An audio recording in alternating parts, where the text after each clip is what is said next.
శ్రీగురుభ్యో నమ. గురుబ్రహ్మ గురుర్విష్ణు గురుర్దేవో మహేశ్వరः గురుర్సాక్షాత్ పరబ్రహ్మ తస్మై శ్రీ గురవే నమః. సదాశివసమారంభం వ్యాసశంకరమధ్యమాం అస్మదాచార్యపర్యంతం వందే గురుపరంపరాం. నారాయణం నమస్కృత్యం నరం చైవ నరోత్తమం దేవీం సరస్వతీం వ్యాసం తతో జయముదీరయేత్. అపార కరుణాసింధుం జ్ఞానం శాంతరూపం శ్రీ చంద్రశేఖర గురుం ప్రణమామ్యం ముదాన్మహం. శ్రీ గురుభ్యో నమః. గణాధిపతే నమః. వచ్చిన Shri Skanda మహాపురాణం book 2 part 2 episode 59 అంటే 59 చెప్పుకోవాలి. 58లో ఏం చెప్పుకున్నాం ఒక్కసారి చూద్దాం. స్వామి సమీపంలో యాగము చేయుట, దానము చేయుట, ఇతర శుభకర్మలు చేయటం వలన నరసింహుని ప్రసాదం వలన అవి 1,000,000 రెట్ల ఫలమును కలిగించును అని చెప్పుకున్నాం. ఇప్పుడు కంటిన్యూషన్ చేద్దాం. పురుషోత్తమ క్షేత్ర మహాత్మ్యం 10. మునులు ఇట్లు పలికిరి. నారసింహుని ఆ క్షేత్రమందు ప్రతిష్ఠించిన రాజు తర్వాత ఏం చేసినో చెప్పుము, తెలుసుకున్న వల్లని మాకు కుతూహలము కలదు. జయమిని ఇట్లు చెప్పాను. ముందుగా ఇంద్రాది దేవతలందరినూ ఆహ్వానించను. తర్వాత ఋషులను బ్రాహ్మణులను వేలాదిగా పిలిపించను. 18 విద్యలందు కుశలులను, ధర్మములందు కోవిదులైన వారిని, సదాచార సంపన్నులను, మంచి కులములందు పుట్టిన వారిని, సత్యమును పలుకువారిని, విశేషించి వైష్ణవులను సాదరముగా రావించను. ముల్లోకముల యందుల రాజులను, సిద్ధులను, సప్తర్షులను, బ్రాహ్మణులను, సత్పురుషులకు సూత్రులను, వణిజులను, ద్వీపాధిపతులను పిలిపించను. యజ్ఞశాల నుండి వీచు గాలి తగునట్లుగా ఇంద్రజిమ్ని సభ విశ్వకర్మచే నిర్మింపబడను. శుభదినమునందు శుభనక్షత్రమునందు సభాసదులను కూర్చుండ నియమించి రాజులను సింహాసనములపై, ఋషులను ఆసనములపై కూర్చుండ చేశాను. ఇతరులకు కూడా తగినట్లుగా సుఖాసనం ఏర్పరచను. ముల్లోకాధిపతి ఇంద్రుడు కూడా ఆశ్చర్యపడినట్లు పూజించి పిమ్మట సిద్ధులను, దేవతలను, మునులను ఇంద్రుని వారే పూజించను. వారిని నిష్ట కలిగిన మనసుతో అనేక ఉపచారములు నచ్చను. అట్లే రాజులను తగినట్లుగా సన్మానించను. తాము అప్పుడే రాజులైనట్లు, ఫలములు పొందినట్లు వారు భావించిరి.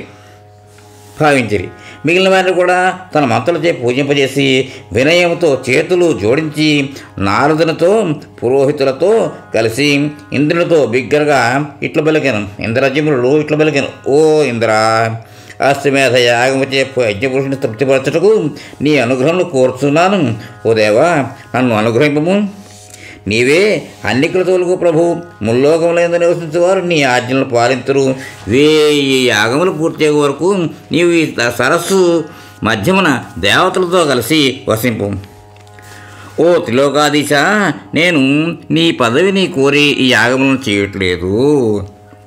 నీవు అందరి మనసులు తెలుసుకోగలవాడు. నీలమాధవుని రూపమును మీరు ఉపాసించిరి. ఆ రూపం ఇప్పుడు బంగారు ఇసుకచే కప్పబడినది. ఆ స్వామిని తిరిగి చూచుటకు ఇతర అశ్వమేధ సహస్రమును చేస్తుంటేనే ఇది బ్రహ్మ ఆజ్ఞ. స్వామి ఇతర మరలా ప్రత్యక్షమైనచో మీకు కూడా శ్రేయస్సు కలుగగలదు అని రాజు విన్నవించగా ఇంద్రుడు మొదలైన దేవతలు ఆలకించారు. వారు, ఓ ఇంద్రజిమ్న మహారాజా, నీవు సత్యమును పరిపాలించువాడవు. నీవు చేయనిదంతయు మాకు ముందుగానే తెలియను. ఈ పని యందు నీకు సహాయపడదాం. జగత్తును సృష్టించు బ్రహ్మయే ఇతర స్వయంగా పూనుకొనను. స్వామి దయచే ఇతడు దారుమయమైన రూపమున ఉద్భవించును. ఇతడ మా తప్పు కానీ ఇంద్రుని తప్పు కానీ లేదు. కనుక నీవు చేయు ఈ పని మాకు ప్రీతిని కలిగించున్నది. కనుక ఓ రాజా, భక్తవత్సలుడు వైకుంఠమునందు నివసించు స్వామిని అశ్వమేధ సహస్రము చేత తృప్తిపరచుము. భక్తవత్సలుడు స్వామిని ఆరాధించడం మాకు దుర్లభం. కనుక మేము కూడా ఈ దేవత్వమును వదిలి భక్తి పరాయణులమై ఈ క్షేత్రమునందు వినయాన్వితులమై మానవ రూపము పొందిన మా స్వామిని ఆరాధించము. మానవలోకమునందు చేసిన కర్మ ప్రియఫలము కలిగించను. జయమిని ఇట్లు చెప్పాను. ఇంద్రాది దేవతలు ఇట్లు చెప్పగా ఆనందించిన మనస్సుతో యాగమును చేయుటకు ముందు భగవంతుని పూజించి అగ్నిహోత్రముతో కూడా వైకుంఠవాసులకు స్వామిని ప్రతిష్ఠించాను. తాను కోరిన లగ్నమునందు స్వస్తివాచ్యములు పలుకుతుండగా పరిశుభ్రము, మంగళకరము వేషము ధరించి భార్యతో కలిసి రాజు సిద్ధమై ఉండను. స్వస్తివాచనములు పలుకుచు బ్రాహ్మణులను పుణ్యతిథిని వృద్ధిని కలిగించే కర్మలు ఎంచుకుని కావాల్సిన సంభారములన్నీ ఒక చోట చేర్చి అప్పుడు ఋత్విజులను ఎన్నుకొనను. వారు భార్యతో కూడి ఉన్న రాజుకు దీక్షను ఇప్పించిరి. దీక్ష ఇప్పించిన తర్వాత సదస్సులోని వారి అనుమతితో రాజు చేయదలుచుకున్న యజ్ఞమును ప్రారంభింప మొదలుపెట్టిరి. ఇతరులకు ఉపకారం చేయటం ఎందుకు కుతూహలము కలిగిన నారదుడు సమదర్శి అయి ఇంద్రాది దేవతల యొక్క దేవర్షుల యొక్క సేవను రాజు చేసిన విధముగానే యజ్ఞం పూర్తగినంత వరకు చేయసాగిన. సామాన్య మానవులకు ఇంద్రజిమ్నుని గృహమందు భోజనము దుర్లభం. అట్లే ఇంద్రునికి సామాన్య మానవులతో కలిసి జీవించుట విశేషము. ఈ అద్భుతమైన విషయము ప్రతిదినము కొత్తగా సాగుతూ ఉండెను.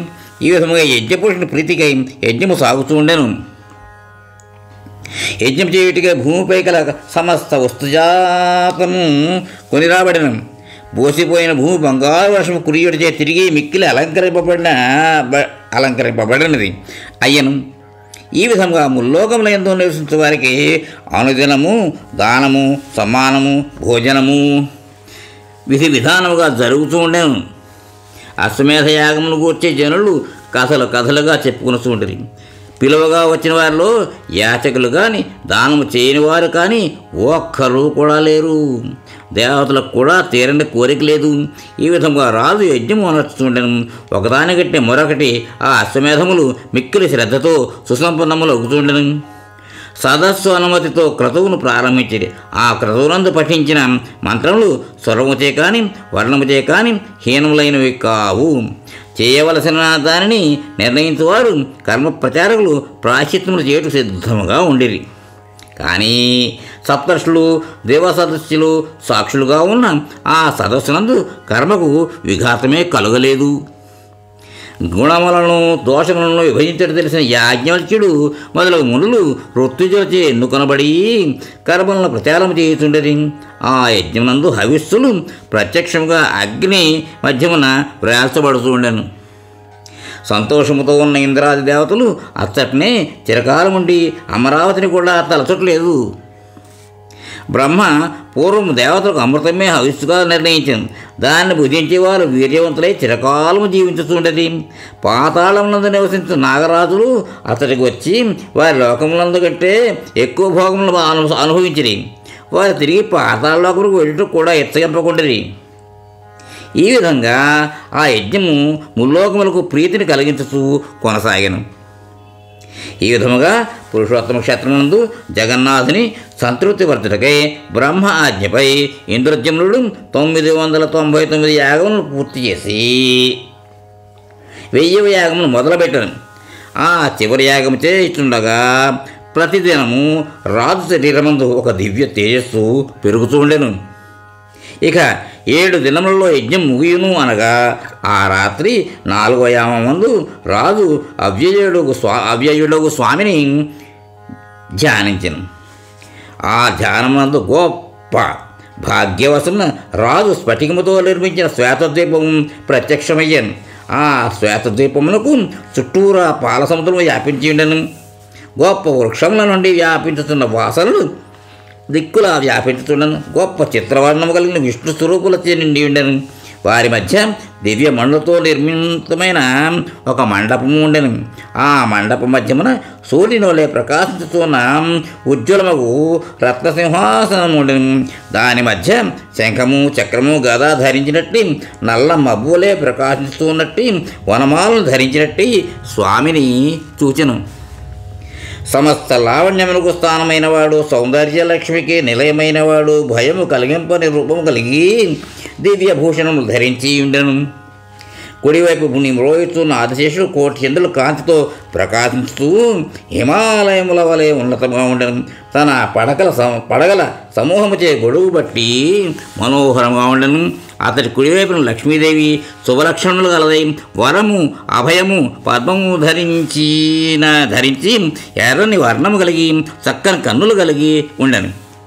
ముల్లోకములందు స్త్రీ సమూహములకు దృష్టాంతములైన స్వరూపం కలిగి పద్మాసనముపై కూర్చుని లావణ్య సముద్రములకు పుత్రికయ్యి ఉండెను. వారి ఎదుట చేతులు జోడించి నిలచిన బ్రహ్మను చూచెను. ఎడమ ప్రక్కన చక్రమును చూచెను.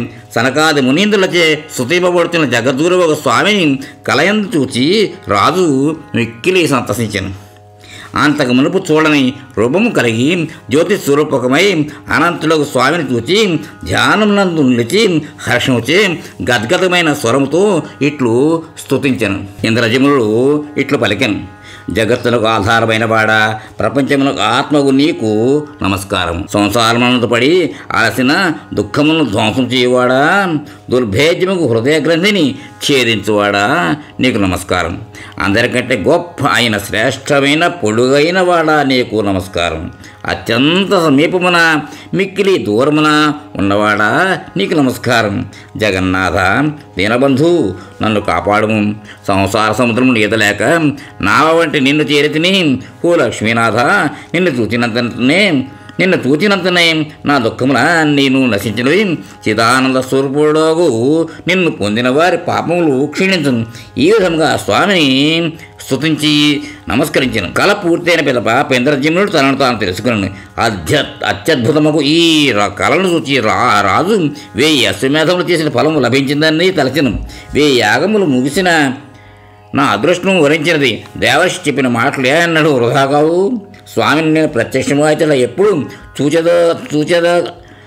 చూడగలిగేదను అని చింతించుతూ రాజు ఆ రాత్రి గడిపాను. తన కళను గురించి నారదుడికి వివరించాను. నారదుడు: ఓ రాజా, నీ దుఃఖము తీరింది కదా. సూర్యోదయ కాలమునందు నీవు భగవంతుని చూచితివి కనుక ఈ కళ 10 దినముల్లో నిజము కాగలదు. ఈ యజ్ఞం పూర్తి అయినంతనే భగవంతుడు ప్రత్యక్షము కాగలడు. ఇది నా మాట. చరాచరములకు అధిపతి బ్రహ్మ కూడా చెప్పినది. స్వామిని నీవు కూడా స్వప్నమునందు చూచితివి కనుక యజ్ఞములు పూర్తి. దీన్ని గురించి ఎవరికి చెప్పకము. స్వామి ఎప్పుడు ఏది ఎందుకు చేయును ఎవరికి తెలియదు. కేవలము అదృష్టవంతులకు మాత్రమే ఇటువంటి కళ కనిపించును. ఇక్కడితోటి ఎపిసోడ్కి విరామం ఇద్దాం. తర్వాత కంటిన్యూ చేద్దాం. స్వస్తి. మోహన